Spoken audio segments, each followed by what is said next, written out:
Here's 3 supplements I recommend for pretty much any one of my athletes. 3 things that we have to think about with athletes that these supplements are based on is what are we doing that's supporting tissue inflammation, tissue oxidation, and then how are we supporting our body's stress response?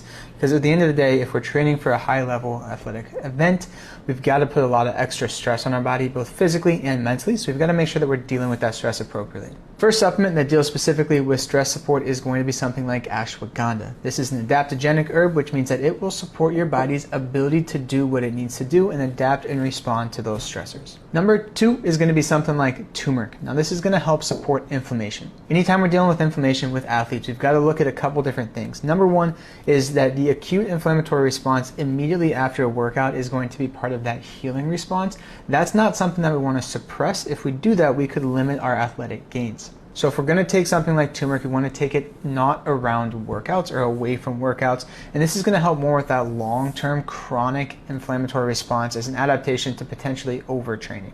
The last one is going to help support the tissue oxidation standpoint, and this is going to be Japanese knotweed. Japanese knotweed is one of the highest plant-based forms of resveratrol, which is an extremely powerful antioxidant. Same sort of situation with Japanese knotweed as we talked about with turmeric. We create a lot of that tissue oxidation after exercise. Too many antioxidants have actually been shown to limit athletic performance. So again, we want to limit this a little bit, and we don't want to take it directly around workouts because we don't want to limit our athletic gains. Really, with all 3 of these supplements, what we're looking at is kind of offsetting any of that long-term damage from overtraining, essentially, and allowing your body to push a little bit longer than you otherwise would have been. As always, with any supplements, you should always contact your doctor, get lab testing run first to see if these are actually the most beneficial supplements, but these are a pretty good bet, or something in these 3 classes of supplements is a pretty good bet for almost all athletes training at a high level.